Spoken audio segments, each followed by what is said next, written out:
I'm just overwhelmed. I don't know where to begin. To begin with, I feel at home for two reasons. I always felt at home in an academic environment. I always felt this is where I belong to. And being in that environment again makes me feel the feeling of being at home. Second reason that I feel at home, because Peking University is my home.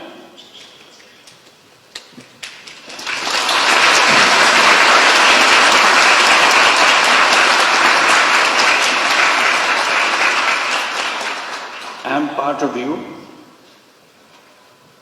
because you accepted me as an honorary professor. I'm sorry that I couldn't spend much time with you, but I always hoped I could spend time with you and share with you all the excitements of the academic world and the world that you want to create for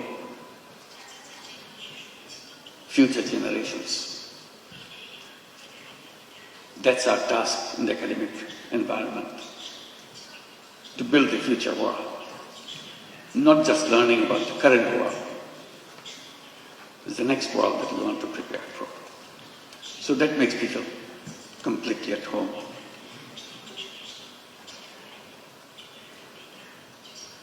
Your Excellency Hu Guangchai and Mr.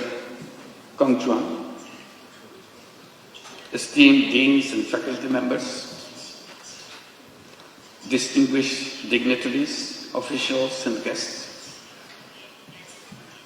and my dear, dear students, ladies and gentlemen.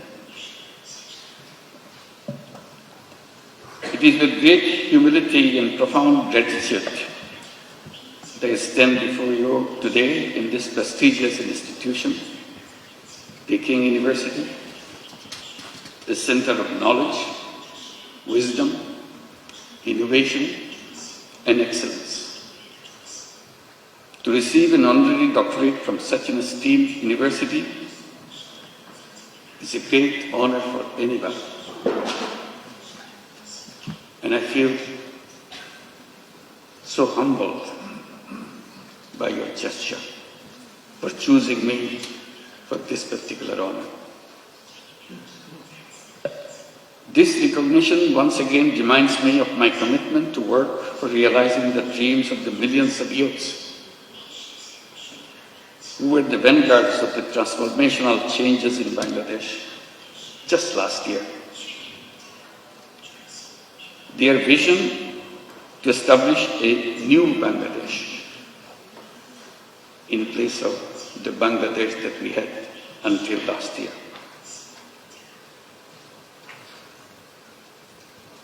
A new Bangladesh which will be free from poverty, hunger, unemployment, and destitution. Ladies and gentlemen, and my young friends, to translate this vision into reality, we are embarked on a series of reforms to make governance transparent and democratic, to ensure economic policies which are inclusive, and to guarantee that every individual has equal opportunity to flourish. Our reform initiatives are at the top of our priority. Our goal is definite. Our work plan is exhaustive.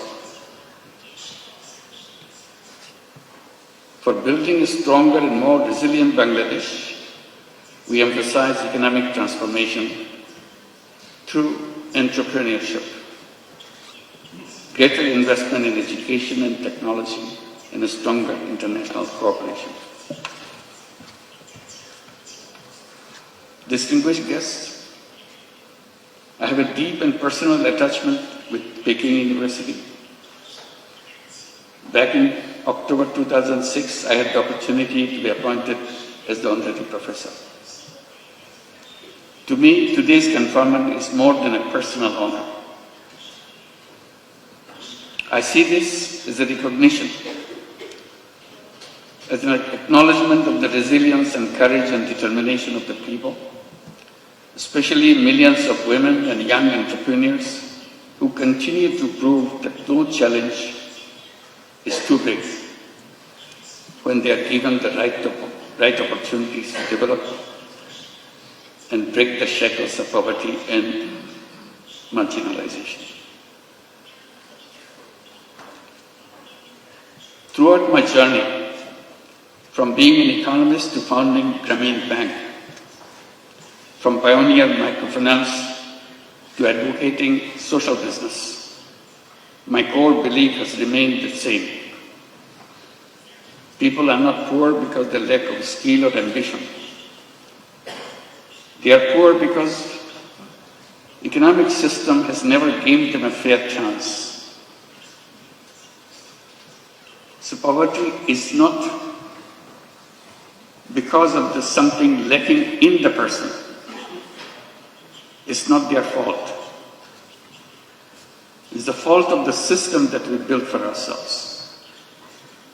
That causes poverty. That causes all the problems for human beings by wrong thinking. And I blame myself for being part of that institution, academic institution, where we pass on this wrong knowledge to the next generation. So I plead guilty that we have not been able to change those ideas, wrong ideas, which make people suffer.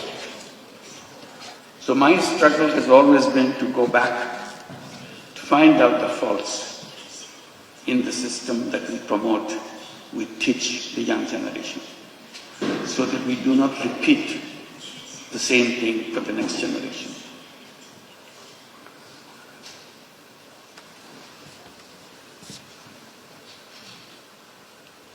It is designed to serve only the wealthy, not the poor.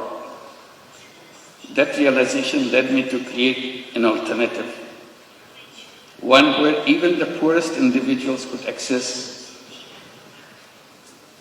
the services of the institutions which are created for people. I've been promoting the idea to let the young people come to the universities, get good degrees from good institutions, and then go to the job market to become job seekers. I have been telling that this is a wrong idea. Human beings are not born to become job seekers. Job is a wrong idea. Human beings are creative beings. They enjoy doing creative things. Job is a negation of creativity. Job forces you to do things what your supervisors want you to do. Job is a continuation of the tradition of slavery. Human beings are not fit for slavery. Human beings are independent beings. So I keep on promoting the idea that all human beings are born as entrepreneurs, not job seekers. Universities should be preparing young people to go out and become successful entrepreneurs, not job seekers. And that idea came from a simple experience. I started as a small initiative with a handful of women in a village next to the university where I was teaching in Bangladesh. I started lending tiny little money to the poorest women that the world has ever known, just to make sure she feels that she can handle this money and change her life. I had no idea that whether it would come true, but I was amazed how these illiterate, poor women could use tiny little money, $10, $20 worth of money, and did a very successful way of paying back and change her income situation. And she continued to pursue that round after round and change her life. And it turned into millions of women all over Bangladesh, and with perfect record. That made me, that convinced me totally. All human beings are entrepreneurs, because we are taught in the textbooks, only very special people are born as entrepreneurs. Rest of us human beings have to serve under them. I said, that's absolutely the wrong idea. If the poorest women, poorest illiterate women in Bangladesh can become an entrepreneur with a $20 loan, $30 loan, anybody in the world can become an entrepreneur. It's nature to human beings. We didn't train them. We didn't tell them how to run a business. She figured it out all by herself, because it is innate part of a human being. So that continues with a bigger question to me. What should be the purpose of education? And I keep coming back. Purpose of education is to enable to go out and bring that all creative capacity to change the world. And university is an educational institution, is not only a place to learn what happened, also imagine. Imagination is the greatest power on earth. If you imagine, it will happen. If you don't imagine, it will never happen. If you look back, things happen because somebody imagined it. Imagine something big, something unheard of, something you never dared to hope that it will work. But you imagine and stay with it. If you stay with it, it will happen. So that is the greatest power. Imagination is more powerful than anything you can bring together. So I follow that, encourage young people like you, along with what you are learning, imagine. Dare to imagine the most odd thing that you ever thought, most necessary thing you think could be done. At the moment it looks odd, at the moment it looks impossible. The human journey is about making impossible possible. That's our journey. And we can make that happen.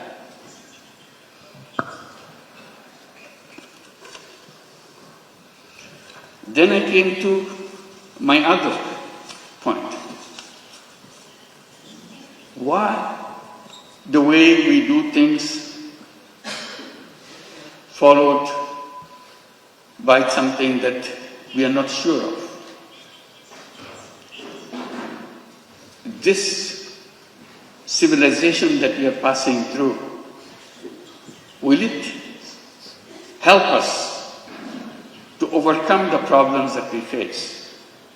Problem of environmental crisis, problems of extreme wealth concentration, problem of massive unemployment, My answer was always no. This civilization will continue to make it worse and worse. I even dare to say this is a self-destructive civilization. We have no scapegoat. We have to build a new civilization as soon as possible. Abandon the civilization that we are passing through and move on to create a new civilization. And I asked myself, what will be the feature of that civilization? The answer to me is very clear. That civilization must know that there is no environmental hazard left anymore. And that can be done with just creating a financial system, creating an economic system which doesn't depend on creating carbon emission.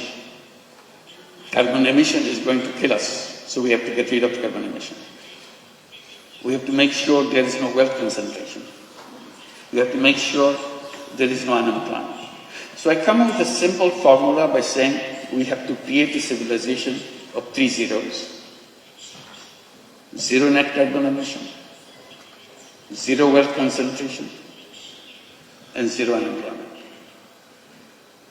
Sounds very reasonable, but to work it out, you have to abandon the old thinking process. You have to create a world where each human being will be given an opportunity not only to express his selfish interest, also selfless interest, and create not only money-making business, create business to solve problems without any intention of making money yourself. We call it social business. So we have a series of ideas how to create this new civilization.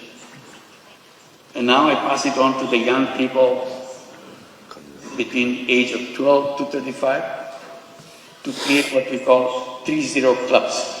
5 young people get together, create a small, tiny club. 3-0 club. What do? Each person, each member of that club commits to undertake a new journey of life. I shall not contribute to global warming myself. I'm not saying the whole world should do that. I'm saying to myself, I do not want to contribute to carbon emission. How? If I do it now, 7 days a week, I promise to do it 6 days a week. If I achieve 6 days a week, I want to do it 5 days a week. If I achieve 5 days a week, gradually 2 days a week, 1 day a week, and nothing. So I become a 3-0 person. Idea is if I can become a 3-0 person, you can become a 3-0 person, world would be a 3-0 world. That's a simple idea. And I'm amazed by the response I get from the young people all around the world. They keep on adding numbers, 3-0 clubs. I hope you'll consider examining whether you'd like to form your 3-0 club and create a new civilization, which you'll be proud of. This is an imagination, but the imagination is where the journey begins. Let's begin the journey. Thank you very much.